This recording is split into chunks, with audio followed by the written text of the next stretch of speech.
get us going live. You should be good to go. All right. Good evening, everybody. Thank you for being here. It is Tuesday, January 1st, the Electronic City Council workshop. Will the clerk please take roll call? Yes, ma'am. Councilmember Bobbitt. Present. Councilmember Cleveland. Present. Councilmember Peterson. Present. Councilmember Nyhagen. Present. Councilmember Selby. Present. Councilmember Sherman. Present. Councilmember Boyle. Present. And Mayor Hernandez is present. Also have City Attorney Colwell, City Administrator Mike Rosatello, Finance Director Brian Carlton,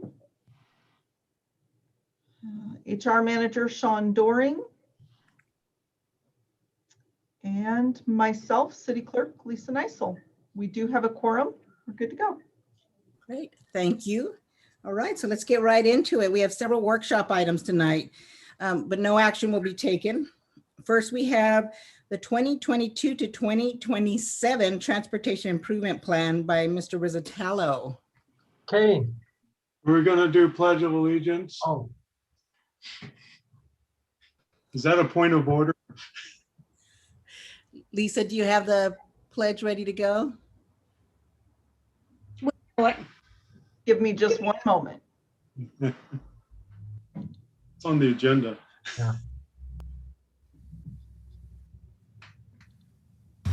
I pledge allegiance to the flag of the United States of America and to the republic for which it stands, one nation, Under God, indivisible, with liberty and justice For all. and thank all of those men and women who've died for our country. Absolutely. Thank you, Mr. Bobbitt. Thanks for that reminder. All right. Now, Mike, sorry about that. Now you're up. yeah, no problem. So there'll be a public hearing on this the next meeting. But I want to provide an overview of this, especially since we have a new council member now, for what this is versus the capital facility plan later in the year. So capital facility plan, think of that like what actually implementation. So what's in a capital facility plan that gets adopted with the budget, that's actually what will get going. The 6-year transportation improvement plan, think of it like a wish list. So in order for a street to qualify for funding for any state and federal transportation program, it has to be on this list. We try to take our best guesstimate as far as the sequence or order of improvements, but a lot of that is driven by our success with grants, what the grant program is, and what gets funded and what doesn't. Because the thing is, a lot of our street projects are driven by grant dollars, because we do collect the motor fuel tax, but as the fuel efficiencies increase on vehicles, to be frank, that pool of money gets narrower and narrower each year. And then beyond that, if we want to do road projects, it battles with police, fire, and everything else for recurring expense dollars. So what you'll see in front of you is our best guess for a lot of these projects. Keep in mind that with a lot of our arterial and collector roads, they are federally classified, which means they do qualify for grants. We're able to get federal classification on roads that in general have over 4,000 vehicles a day on them. So we're able to get federal and state money that way. But for roadways that fall underneath that classification, they're local roads, which means they don't qualify for grants, and we have to fund them locally with our narrow pool of dollars. So as you can see on page 1 here, these are the key types of reconstruction here. The chip seal program, we fund that with the REIT dollars, the real estate excise tax, and that's essentially where we put rock, and it's like an oil and chip base on top of the roads. And that basically makes them last for another 10 years. The sidewalk program, that's relatively new. The city didn't really go into that line of business for the last couple of years. We've been successful at getting community development block grants through the state for the sidewalks.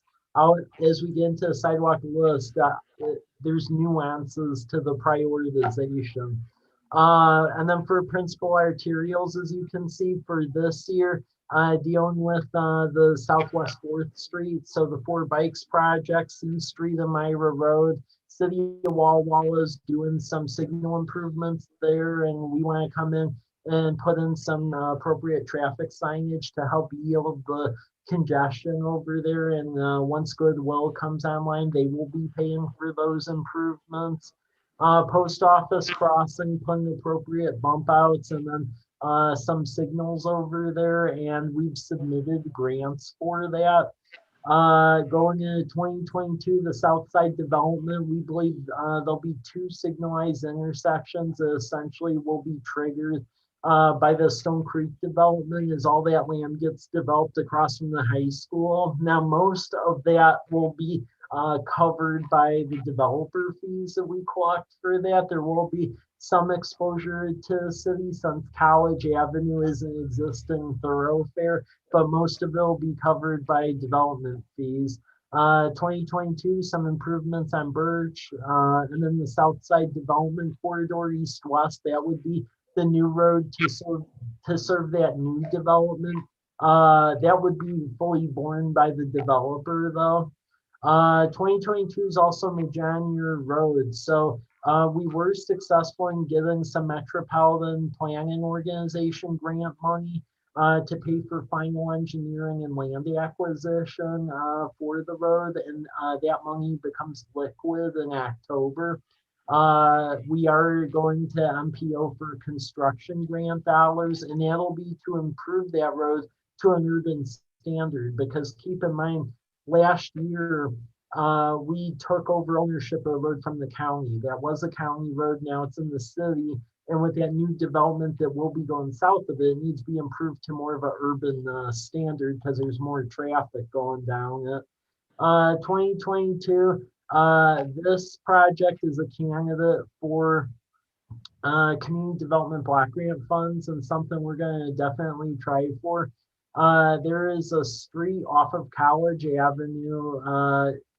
Many wouldn't even know it is a city street, but it actually is. And it's a gravel and dirt road that goes to a series of houses to the east of College Avenue. And it basically goes in a semicircle and then connects back with 8th Street. We do want to try to land some grant dollars to actually build a semblance of a normal road back there. 2023 Southeast 12th Street. So getting that improved with some pedestrian lighting, new utilities underneath, and getting the roadway upgraded. That will be a candidate for State Transportation Improvement Board dollars, and we have submitted that for federal infrastructure funding as well. 2024 Southwest 10th. We did Southeast 10th last year with our stormwater utility. Southwest 10th will be the continuation because right now that's part of the street still sheet drains in a Garrison Creek. So we'll actually make that street where it has a crown just like Southeast 10th does. So that means where the base of it is curved like most roadways, and then the stormwater would drain to curb and gutter before it goes into a creek and not just dump out in the creek. 2025 Southeast 12th, so continuing improvements from Larch to Myra, and then also getting Whitman Drive and Larch dealt with. So as Villages of Fort Walla Walla comes on, that'll trigger putting in a 4-way stop sign, but we do have a planning study that says by 2025, the traffic counts will be such that there'll need to be a signalized intersection there. And then 2026 as future development occurs out of Homestead, and if something happens with Martin Airfield, getting the north half of Whitman Drive upgraded, because when Haven Homes came in, they upgraded the south half, but the north half, which was in the county at the time, but now the city owns both parts of the road, that is still to a rural standard, and the north part's falling apart. 10-year plan, go over that briefly. And again, we only sign a year of these because it's just, it opens up for funding, should funding appear, and then we can plug in these various road projects as money becomes available. Because the various pools of grant money sometimes are driven by nearness to schools, government facilities, parks, long-term care facilities, you name it. So you really have to have a menu of these road projects for when these grants become available. So to Morrison, Peppers Bridge, we have to have that in there because we do believe at some juncture there will be more development on the outside of the 125. College Avenue 125 intersection, WASDOT has made their intention known that they do want to do a renovation of State Route 125 as money becomes available. Likely they would be looking at the roundabouts. That is what the State Department of Transportation has been putting on a lot of their roadways. So as they figure out where to pull money from, they'll be working with us on that. A lot of these roads here are just local roads that don't fit cleanly in any grant program, but they do need work. So Cedar, Damson, Dewey, Sky, Birch, and then Lambert. The other key one, which we're working with City of Walla Walla on, but there's not a really nice, clean solution to it, is the Myra Road Garrison Village Way intersection. Both cities have gotten a ton of complaints about that because you have a lot of pedestrians that won't go to Whitman or not go to 12th, and they'll cross right over there to go to to go to Fort Walla Walla Park. But traffic on Myra Road has picked up significantly, and Myra Road is City of Walla Walla jurisdiction. So we're going to try to figure out a way to work together to get something done over there because it's becoming an issue for all of us. And then the 10-year plan, Southwest Davis. I mean, you see it today as you're going on College Avenue. There's a lot of traffic as we get more development here. Likely Davis is going to have to get improved and extended to essentially act as a relief measure for College Avenue.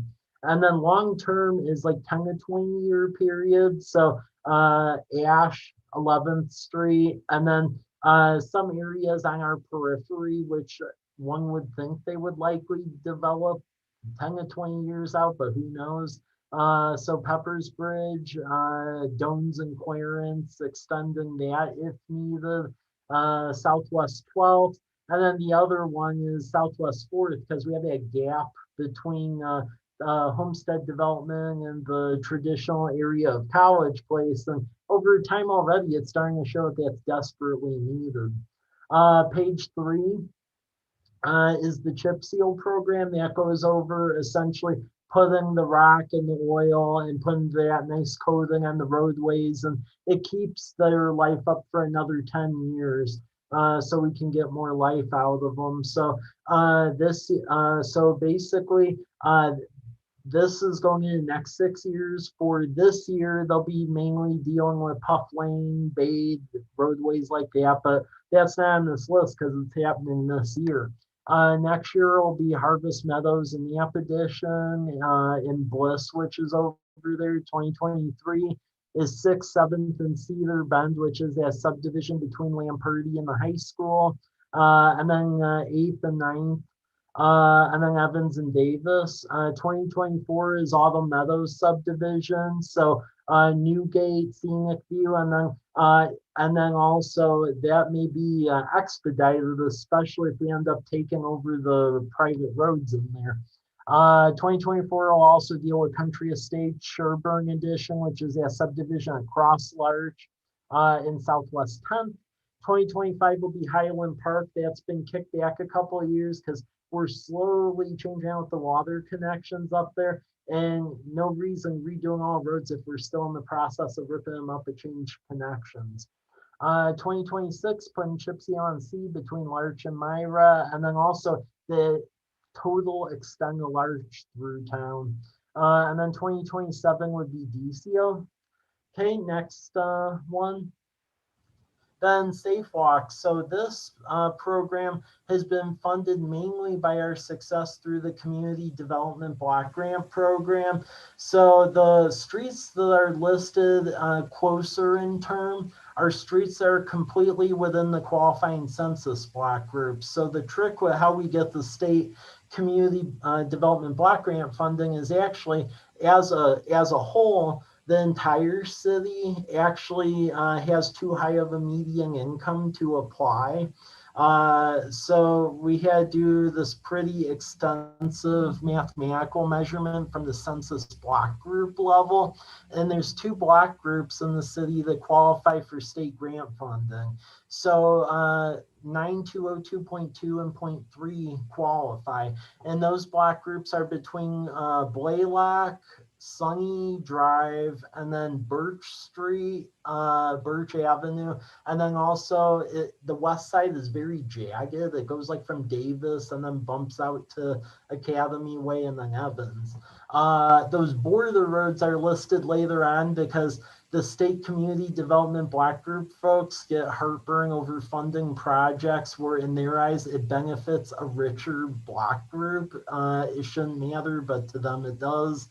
That's why longer term, I'm trying to work with City of Walla Walla where we could do a CDBG consortium with them and get the state out of the picture because to be frank, it's a pain to deal with. And then page 5 is our block resurfacing program. This is relatively newer within the last 2 years. What we were finding over the past couple of years is there was like a block or 2 of a roadway each year where it was in such horrendous shape. We were basically budgeting a certain amount to essentially resurface a block of roadway. So the general concept is instead of just doing these random repairs, let's do some methodology to it. So with that iWork system we signed up with last year, they actually drove all of our roadways and they rated them with a machine. So we actually have like math behind it now as to what roadways need to be resurfaced first. And that's what this list is. So we basically try to fund at least a block or 2 a roadway a year out of the REIT 1 funds. And this is based on on essentially the road rankings that were done by iWork when they drove town. And then I did a map as well that is on board docs where it's color coded by street projects, which tend to be red, the chip seal projects, which end up being a gray color, pedestrian projects, which are an orange color. And then the street resurfacing, which ends up being very light green colors. So that is the map of that. But that's what the transportation improvement plan is. The capital facility plan, which we'll work on and get adopted at the end of the year, that's actually implementation. This is a wish list that allows you to go after grant money to fund it. So that is why I have it will go for hearing next council meeting, but I just thought I'd give a little synopsis of that so that way when it's presented, you all know the ins and outs of what's in there. Any questions? I have a question. Mike, what do you do with all your time? Sorry. You just sound so busy, all this list going to for years. All right. Okay, let's start with Mr. Bobbitt. Questions or comments?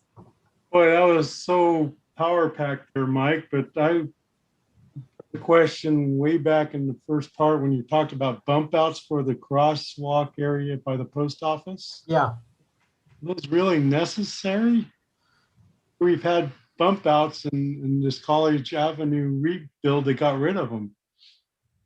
Seems like, and then we had bump outs over by Rogers and got rid of them because they're in the way. They're very cumbersome. They're hard to maneuver around. I know something needs to be done, and I thought that the blinking signs and the pedestrian, crosswalk was going to be there, but then adding bump outs to it, Basically, it'll need to be an engineering report that's going to say actually what to do with it. That is an option, though. That's what the report will have to say. I've run the grants to be fairly vague, so we just get money to do something with that crossing. Because since we pretty much since the day we built College Avenue, I've gotten a lot of complaints about that crossing. Like people like it because they're going to cross there regardless. But it's just the amount of traffic versus people is causing a bit of an issue at the moment. So bump outs could be an option. Putting rapid flashing beacons are another option. But engineers gonna have to tell us that because they need to take the liability on that. Well, I'm personally going to recommend no bump outs. I mean, I know that's a problem area. Most of the car traffic is for the post office, both directions, and the crosswalk is usually for the, was it northbound traffic to cross over to the post office. And I know there's other pedestrian traffic, but we widened the sidewalks there. And parking is just really, really not enough, it seems like, and it needs to be, yeah, I'd be curious to see the plan before you approve it. Yeah, well, right now we don't have a plan really. It's just we know an improvement needs to be made there of some sort. I'm definitely against bump outs because I think it's just going to create more problems than it's worth. Thank you, Mr. Cleveland. No questions or comments, but thanks for all your work, I guess. I guess that is a comment, but. Mr. Peterson? Yeah, I guess I can make a dotted line with what I want to say here to the to streets. You know, Mike, I was driving east on 4th, about where it runs into Elm Street there. And I see they're doing some work there today, you know, where they're digging in the, I don't know what they're doing. You know, 4th Street's pretty new. And I was kind of under the impression that if somebody comes in and cuts into that road, that they would have to extend out the patching. What were your thoughts on that project? What do we, Mike? Well, we do have the rule where essentially if it's like a pass, if we're ripping up a street within about a 6-year time frame, they do have to do a fuller patch on that. I would need a, that's been coordinated through Public Works and Paul, so I'll reach out to him and I'll be able to get back with you on how they're coordinating that. Yeah, and I'm sure it's fun. It was just, it was interesting. All their patching is the hole they're doing, you know, anyway, maybe that's the, yeah, okay. It didn't seem to fit what we had discussed in the past, but, and just one other really quick comment, on Southwest 10th, where the Empire, and they're doing business as a business should be doing. But I got to tell you, if there's one area in College Place where we're concerned about stormwater, it's the activities with, you know, and then you have the stream there, and that's interesting. I see that's on 2024. Yeah. Anyway, it's just a byproduct of what they do, but it is interesting that it tends to flow right into the stream there. Anyway, when we are gauging our impact on stormwater and our streams as they go through College Place, it's yeah, anyway, a few years in the future, perhaps, yeah. Well, the original plan with 10th Street was to do it sooner. The issue is how high the bids have been on all of these projects. So keep in mind, Southeast 10th Street, when we had the engineer originally look at it prior to COVID, the concept was that it was going to be about $80,000. It ended up coming back where the lowest bid was $200,000. Oh my goodness. But we needed to do something, so we did do it. Now I asked the engineer to recalibrate Southwest 10th, which are originally, because we have some issues with other utilities through there, we thought was going to be about $200,000. The engineer has since come back with a value of about $480,000 on that. So I originally wanted to get Southwest 10th done a lot sooner, but with the escalation of cost, it's going to have to go out some. We are going to try to get a grant for it, but save for that, we're just going to have to save our stormwater utility money to properly deal with that. All right. Thanks, Mike. Yeah. Councilwoman Hagan. You're muted. No questions. Thank you. Selby. I have a couple of comments / questions, I guess. On Southwest 10th, I know that street fairly intimately, and the stormwater issues are going to be delicate because there's not really enough right of way to put in the kind of mitigation that we typically do. And unfortunately, a few years back, there used to be covered with bushes, but then the bushes all got cut down and now it's full of grass. And so it's really a mess. So what I would like to see us do, if it's possible, is coordinate with some of the fish, maybe like Tri-State Steelheaders or somebody else, and get them to sort of help us figure out what to do with the stormwater. And I think if we have their stamp of approval, it might make it easier to get grants, etc. Because it's a very unusual place.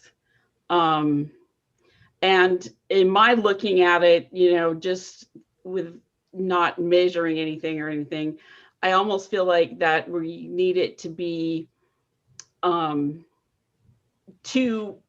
we need it to dead end in the middle. And so it's, just essentially long driveways on both sides and then room to deal with the stream is the best I can come up with. And then my other comment is I really appreciate having this level of detail and information because you're so opportunistic, Mike, on grabbing the grants when they come up, and this is what we need to be able to do that. And so I so much appreciate that. Thanks. Ms. Sherman. I just have a question on the timing of the Southwest 4th Street extension. How far out are you meaning that to be a long-term plan?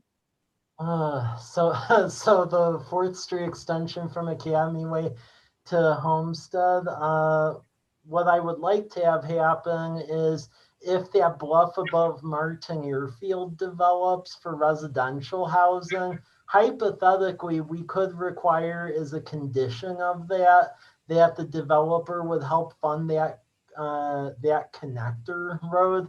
Now, the issue is that, keep in mind, way back when Homestead was approved, originally, Walla University said they were game to allowing 4th Street to go through, and they had folks on planning commission that were okay with it. Well, when we went to go get permission for it back in 2017, it was denied. So that money to build the connector basically fell through because of that.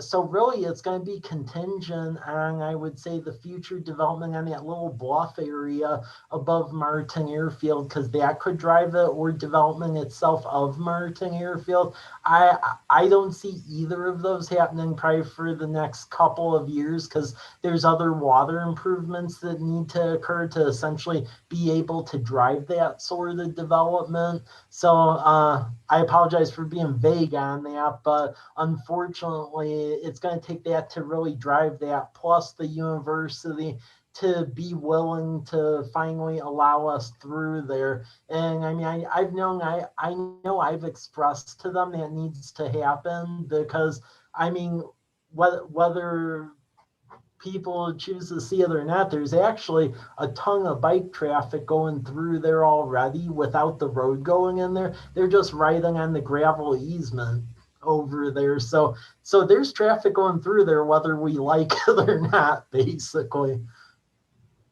Yeah, I've just had a couple of people who live out there ask me for that status. So thanks, Mike. Yeah. Ms. Boyle. So my only, and I don't even know if it's a question, but, and it's not until into the 10-year plan when you're talking about the Myra Road and Garrison Village Way intersection area and that crossing. Yeah. Has there been any talk about the idea of doing like a walking sky bridge option instead of trying to figure out something to do with the traffic across there, because that feels like a traffic nightmare to try to actually put some sort of controlled intersection right in the middle there. So I don't know. That was just when I think about a crossing option and solution for that area, that's just something that feels like it would.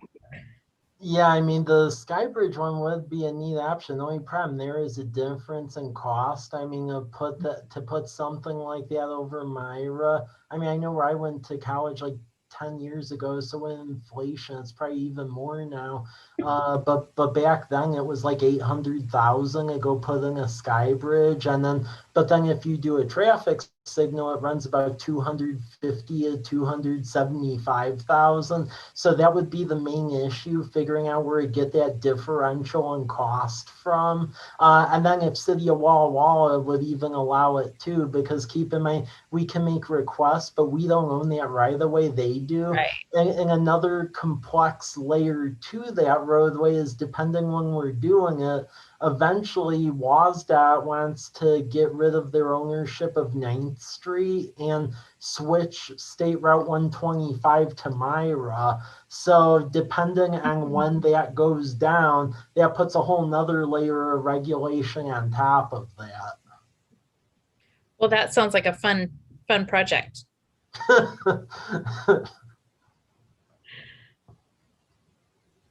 All right, if there's any other questions or comments, please use the button to raise your hand. All right, I don't see any. Thank you. We're going to move on to the next topic, which is the publicly owned broadband system leased to private providers. And Mike will present on that again. Okay, thank you. I just wanted to present this just to get a general gauge from City Council if you're okay with pursuing this or not.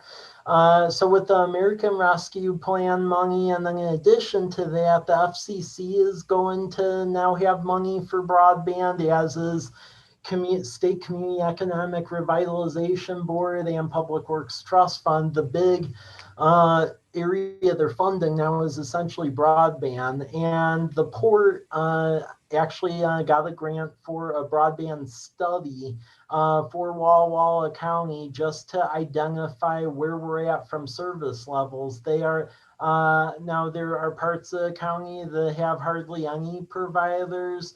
There's areas that have under 12, and there's areas around 6.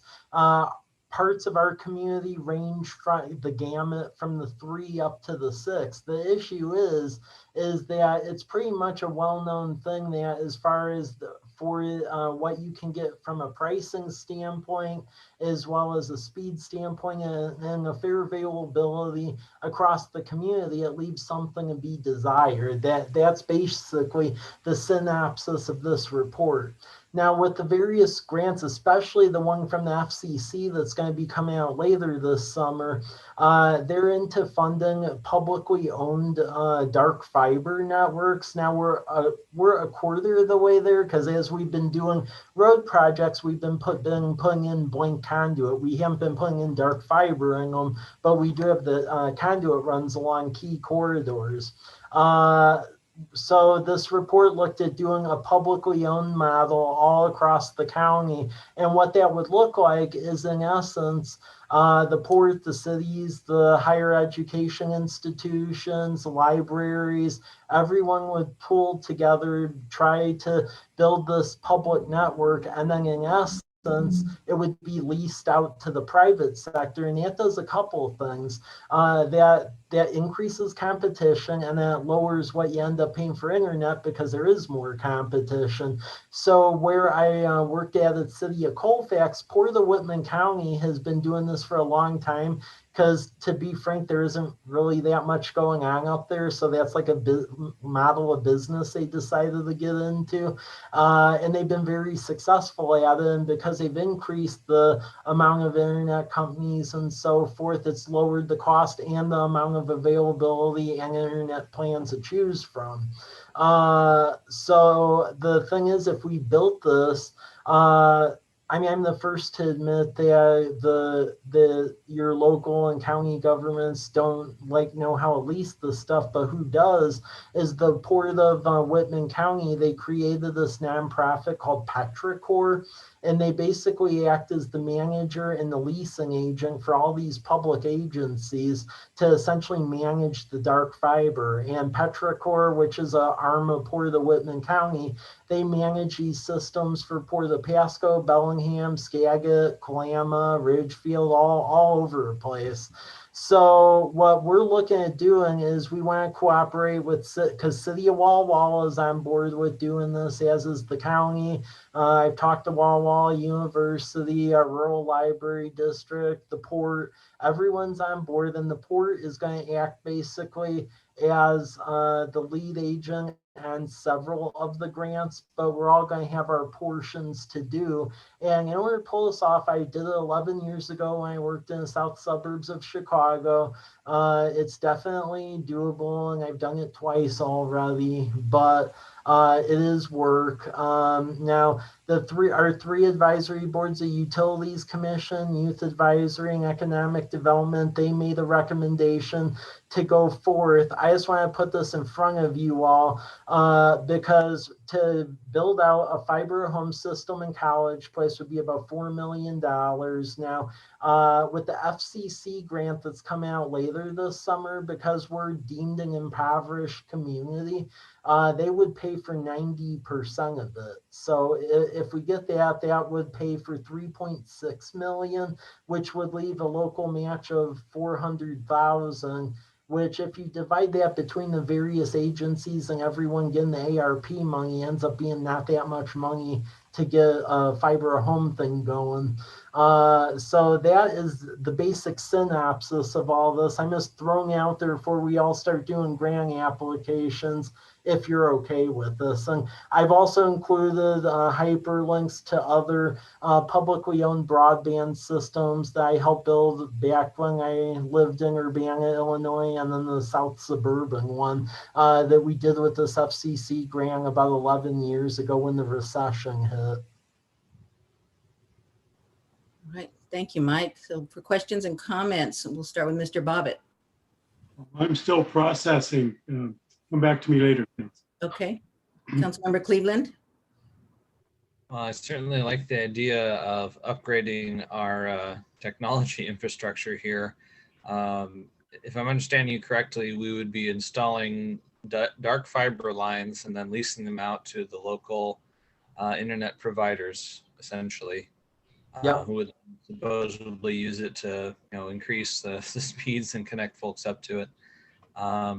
And that sounds like a great idea. I like the idea of, the FCC paying for 90% of it. Was that what you were saying was the grant? Yeah, for us it would be 90. For City of Walla Walla, if they get it, would be 80. Because luckily, since most of our cities an opportunity zone, we end up getting a higher rate. Mm-hmm.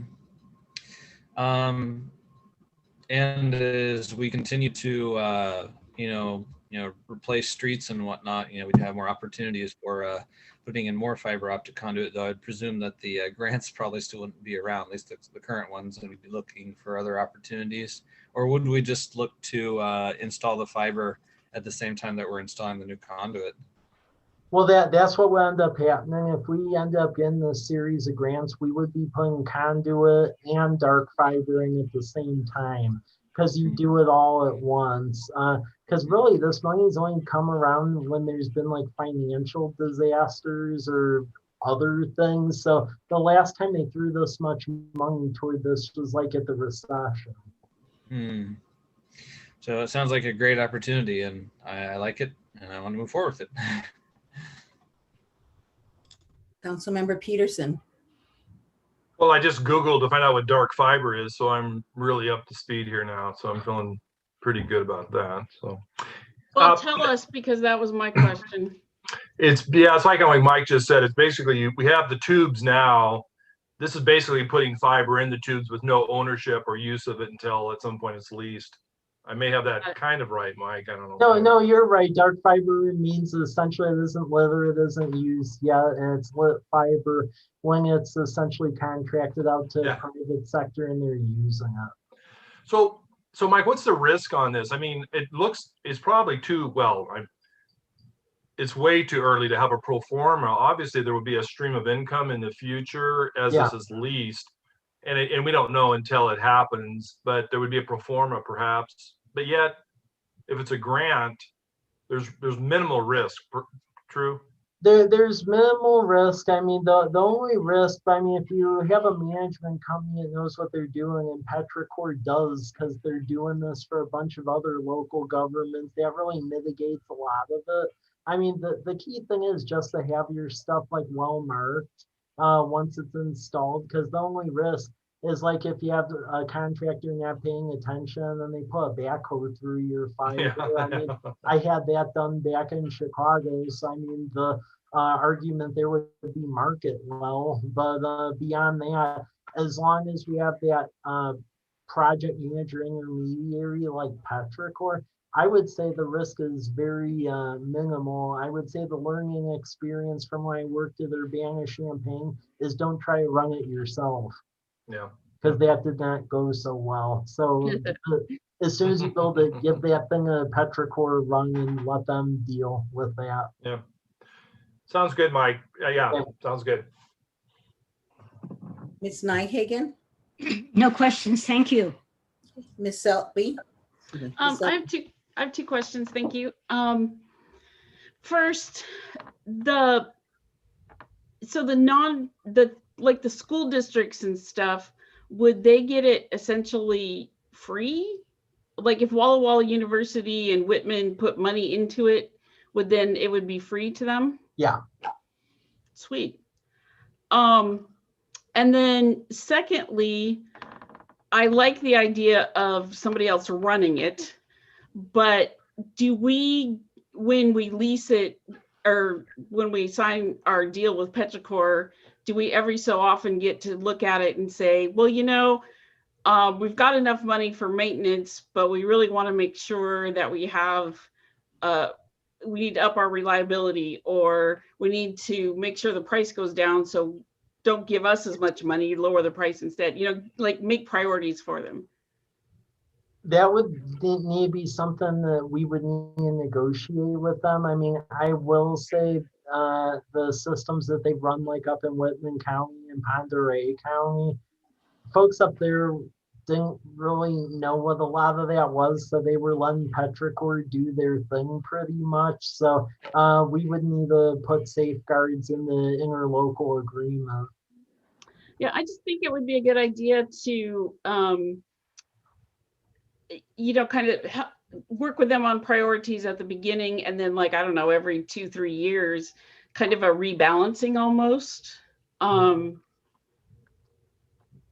But yeah, I certainly don't think we should be managing it. Yeah. And I love the idea of, it's the infrastructure of the future. And so once it's there, there's a lot of different ways we can go with it, depending on, you know, how the world changes. Thank you. Ms. Sherman. I don't have any questions. Thank you. Okay, Ms. Boyle. No questions. Thanks. All right, we're going to loop back around to Councilmember Bobbitt. Yes, I'm looking at the map that shows the publicly owned conduit, Michael. Yeah. And I see City of College Place, we put it in where we've done our most recent construction projects. You know, C Street, 4th and Academy Way, little section there. And then where we looped our water pipe there from Larch over by the, is that Liberty Christian School there? Yeah. And then over to Avenue, and that's all owned by College Place. But then our big Rose Street College Avenue project looks like it's owned by the Port of Walla Walla. Yeah, so that was put in before I even got here, and that's why I've been trying to work to get this whole regional broadband thing going, because prior to me getting here in November 16, when College Avenue Rose Street was all ripped up, the port put in that blank conduit and it's just like been there. And it's underneath College Avenue and Rose Street. And I mean, there's handhold boxes, whole 9 yards. So is the responsibility of maintaining that really the Port of Walla Walla versus College Place, or is that something that maybe we need to talk about taking ownership of and then connecting the voids there? Yeah, well, City of Walla Walla and City of College Place, we're both talking and reported about that because we're both in a similar boat. So the same time we got College Avenue, Rose Street, City of Walla Walla ended up getting an identical grant when they were resurfacing Rose Street over there. So they have like this ghost conduit hanging around as well. So what my hope is that we're working regionally with both cities, the county and the port. This can just be aggregated into a unified system that then has Petrichor managing it, and then it's finally used. Because that's been something I've been dealing with for some time, the College Avenue Rose Street thing. You don't foresee any problems in the future? Well, I mean, that's something that I've been working on because initially, when we've had talks with the port, they were wanting some sort of initial like payout for it. However, that wasn't really too appropriate since it was underneath our street, and both cities are working with the port to, in essence, clear that up and go in as a unified system and actually finally use the thing. I mean, that's the goal of this. That was a major part of our College Place. What do we call that project? Cars. Yes, cars. Anyway, thank you, Michael. Yeah. I like the idea of updating our broadband. I know when I first became mayor, this was one of the first conversations that Mike and I had was about meeting with the port, which I did, meet with the port to see what we could do about this College Avenue conduit, and it still hit a dead end.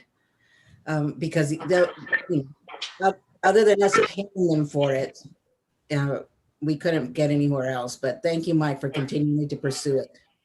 Yep. Okay, if there's any other questions or comments, please use the button to raise your hand. Okay, seeing now, we're going to move on to the next item, which is the Employee Wellness and Recognition Program by Ms. Doring.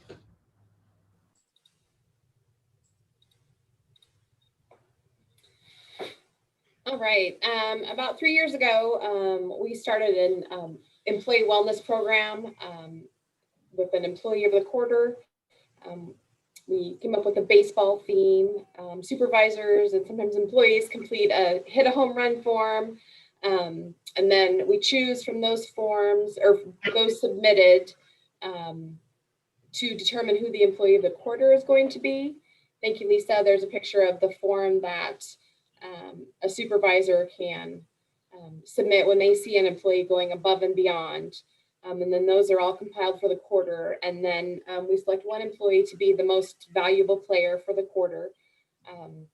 Right now, they receive their, the employee of the quarter signs the bat, but we have displays as you come into City Hall. And then we have all the pictures of the employees of the quarter so far, most valuable players. And then they get a small bat that looks very similar to the bat that you see there.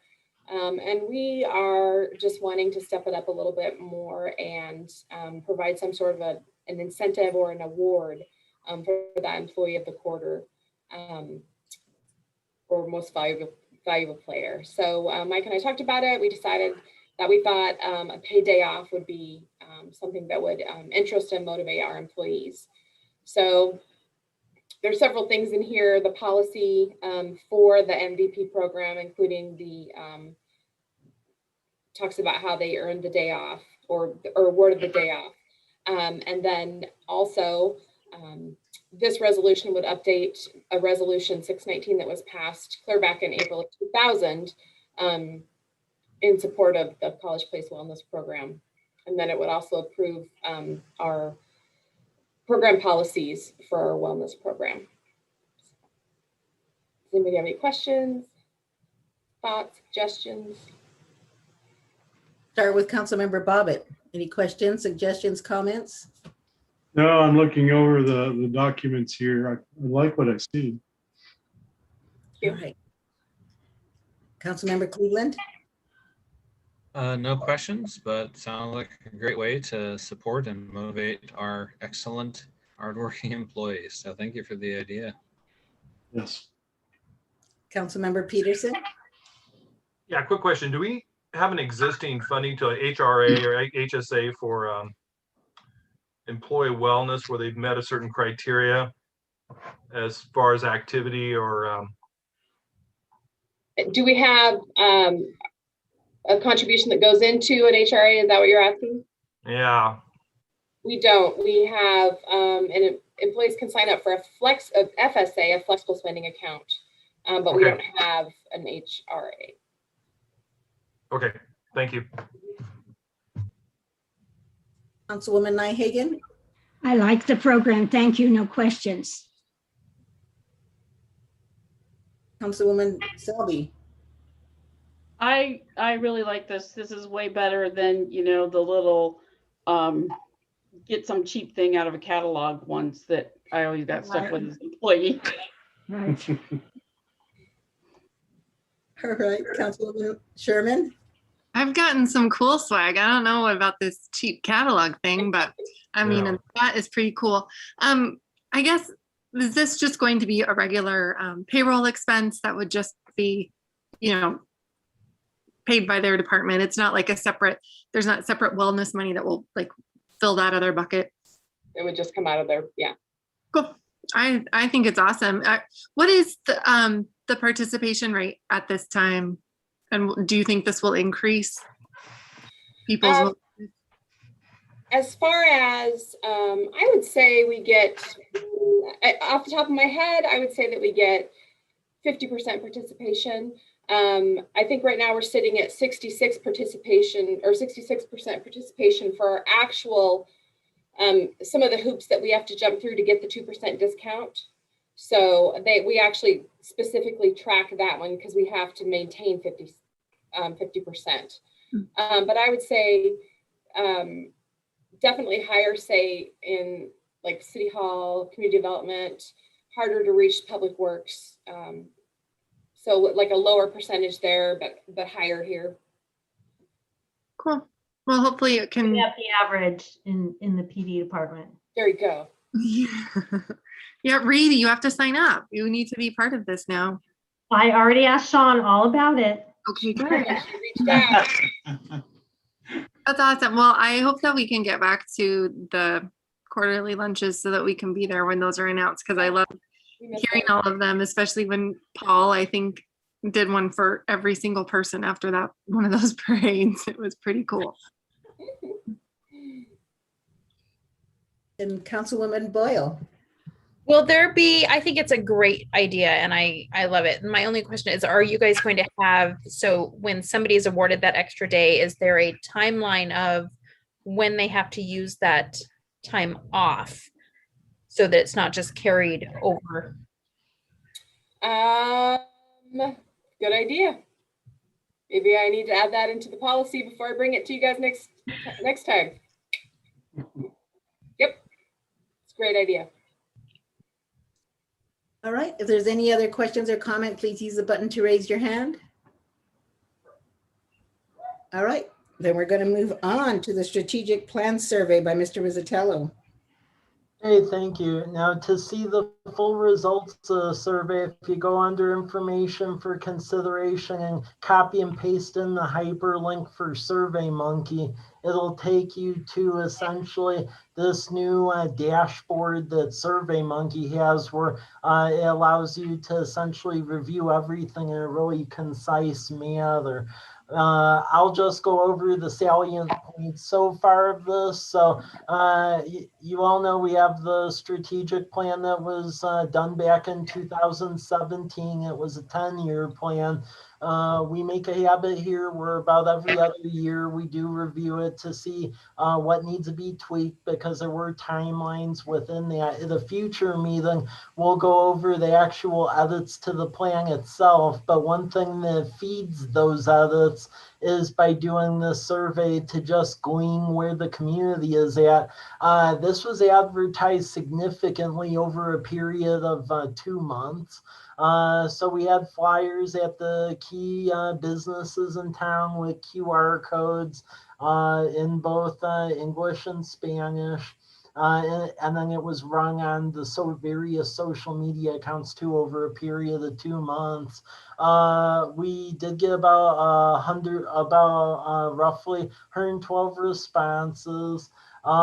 Good news is that as far as the mission statement still being reflective of essentially where we are, that still was holding over like 90%, so we're good there.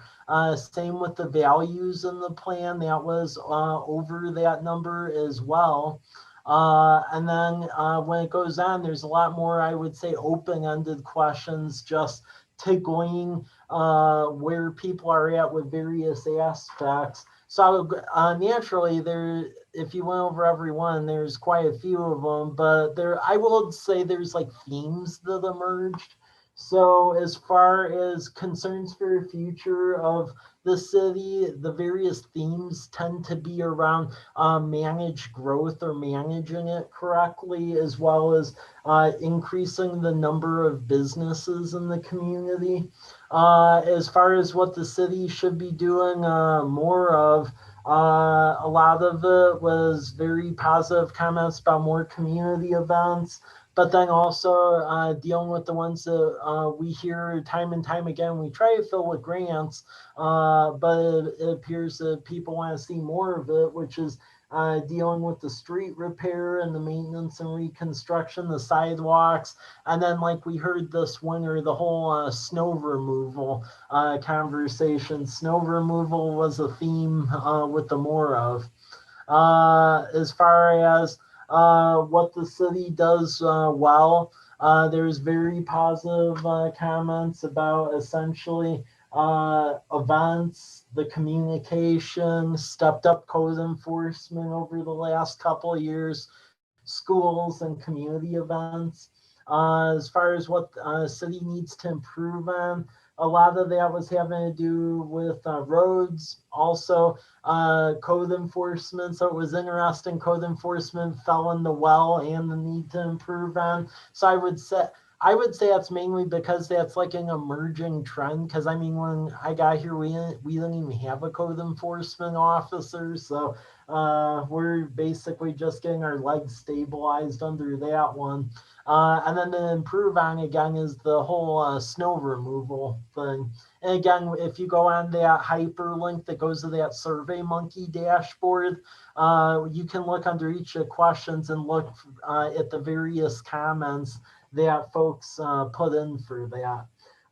As far as the rankings of key departments, they were pretty stable. They still hovered between the 8s and then the high to mid 7s. So the ratings of everything was fire department, and keep in mind this is out of 10 points, and this is 112 people ranking them. So fire department was the 8.91, police department 8.51, city clerk 8.1, city admin 8.17, finance and HR were tied at 7.93, public works 7.8, community development 7.49.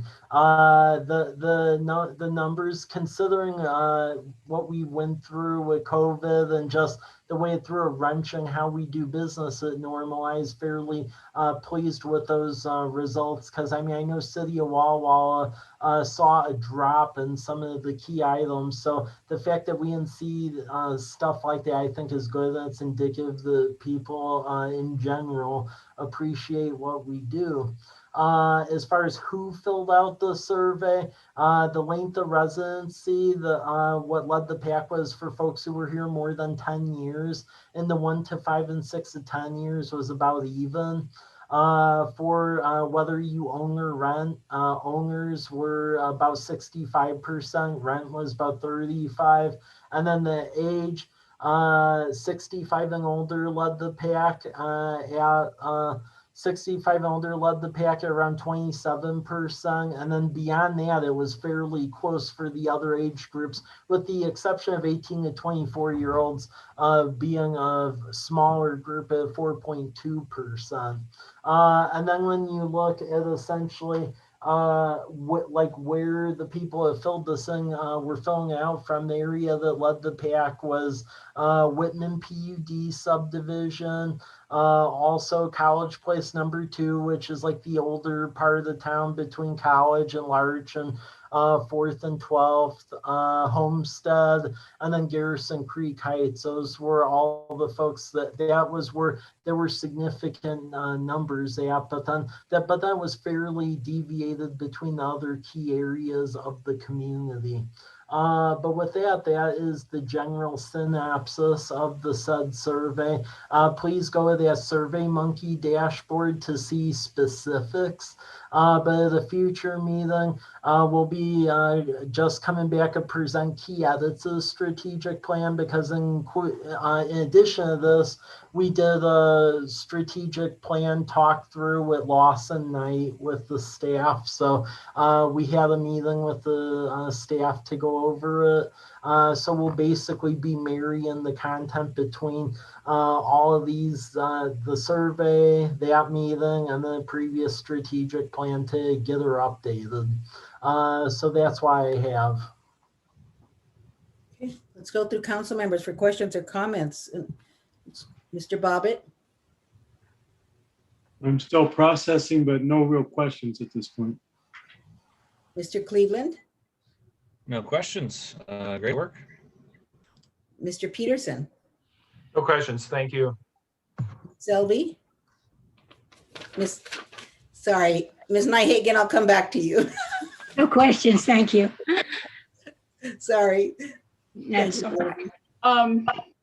One thing that I noticed in the concerns that seemed to be a real theme was affordable housing, but there wasn't a whole lot of what we could do about it.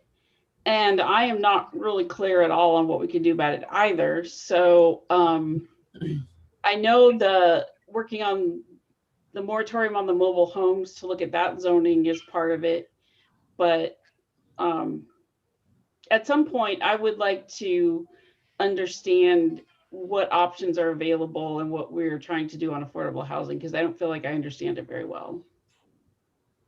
Yeah, we can definitely have a future topic on that. One of the items that's going to be presented at an upcoming council meeting is that there's a land trust that's formed that's actually going to act as a developer of affordable housing. It's called the Common Roots Land Trust. I'm actually on the board of directors for that. So we're getting our 501c3 formed in the bylaws, and I would expect that to start gaining some land. So that's one option. And then the other option, to be perfectly candid, is continually putting pressure on the county to update the planning policies and allow the cities to increase the urban growth area, because a lot of this marked increase in housing costs is being led by the unavailability of land. I mean, College Place has a really, really tight urban growth area. That's true. Thank you. Yeah. Ms. Sherman? No questions, thanks. Okay, thank you. Ms. Boyle? No questions. All right. All right, that is all the items are on the agenda. Is there any other business for good of the order? All right, seeing none, do we have a motion to adjourn? So move. All right, is there a second? Second. Okay. Looks like everyone wants to hang around for a while. Die for lack of a second. I didn't think we took action at a workshop. All right, so if there are no objections, the meeting is adjourned at 6:35.